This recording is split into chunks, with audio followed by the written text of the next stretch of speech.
So most of us have been through the trauma of losing a pet, and we often we're heartbroken, and our friends see that sadness and they're wanting to help. So often I'm contacted by people wanting to order a memorial portrait.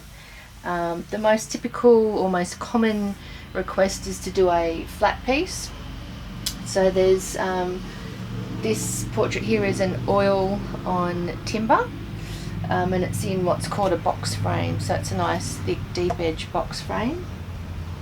And then the other version of that would be, and actually my most popular portrait would be an A3 size in pastel. But then people might want to do something a little bit different, or they may have the dilemma of, so we had our pet cremated and we have ashes, what do we do with that? So one of the things that I have done before, and I haven't really promoted, but it has become something that's more commonly requested, is memorial boxes for pets' ashes. So there's this box here, that's just one version of it. You can find these craft timber boxes in Spotlight or your local craft store, or if you're quite handy then you can put one together yourself.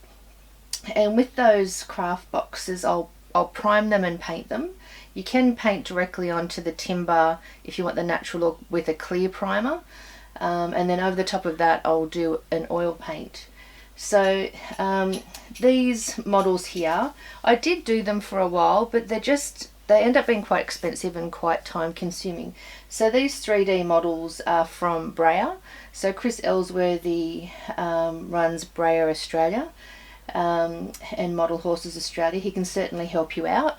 So the Winged Pegasus obviously is a really popular model for a memorial request. So I get the models and then I will strip them back from the factory paint, prime them, and then spray paint them to look like your pet.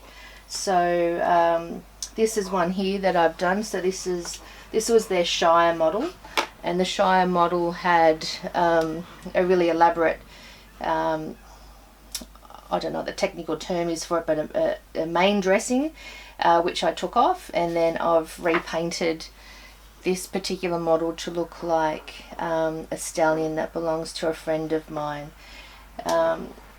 So there's different size models that you can get. There's this is a classic size, that's the larger, more standard size that you'll see in places, your local Saddle World, Horseland, Pet Supplies.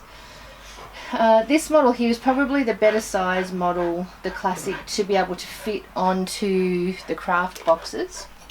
And to give you an idea, so each pets are, vary in size, so therefore the ashes in the urns that they're returned in will vary in size as well.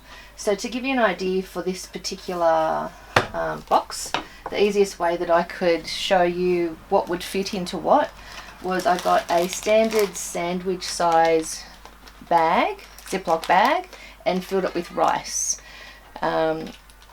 I don't know, you'd have to speak to your pet crematorium to find out exactly in advance what you thought that might be, but we've had our dogs cremated and they would be that or less.